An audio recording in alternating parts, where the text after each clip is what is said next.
Quand il n'y en a plus, il y en a encore. Une personne m'a demandé combien consommait l'onduleur à vide. Eh bien, on va le mesurer de ce pas. Ce qu'on appelle consommation à vide, c'est onduleur en fonction, mais sans aucun équipement derrière de brancher. Avant de brancher le multimètre, on va charger les condensateurs. Voilà qui est fait, sans étincelle. C'est parti pour la mesure. Donc on voit que la valeur est fluctuante entre quelques centaines de milliampères et ça a l'air de dépasser 1 ampère en pointe de temps à autre. Je vais tester avec un autre multimètre. Allez, deuxième multimètre. Donc comme d'habitude, on charge les condos. Démarre l'onduleur.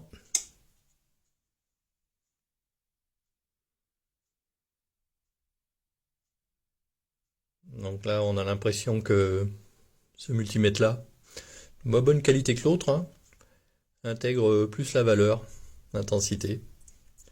Donc on va dire que la consommation moyenne est de l'ordre d'1 ampère. Donc une batterie de 74 ampères-heure, si vous ne descendez pas en dessous de 30% de sa capacité, eh ben on va dire qu'en 48 heures, hein, soit 2 jours, sans rien consommer, vous l'avez déchargé. Bon, ça donne une idée, hein, seulement, hein, vu que je ne vais pas déstocker l'oscilloscope pour voir exactement à quoi ressemble le signal.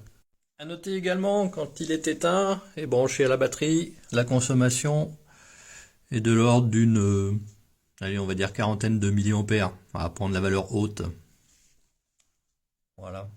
Et sinon, il y en a encore un qui m'avait sorti, avec ce genre de convertisseur et cette batterie 74 ampères-heure, ça tient 2 heures.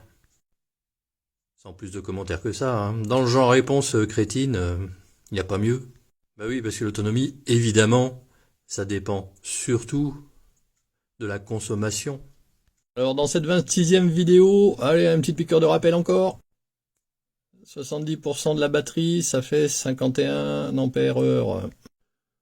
X 12, ça fait donc 620 Wh de disponible.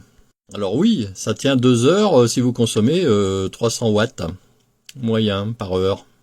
Si vous consommez 200 watts moyen par heure, vous allez tenir 3 heures.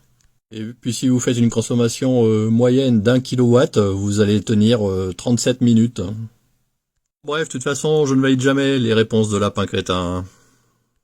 À bientôt dans de nouvelles aventures.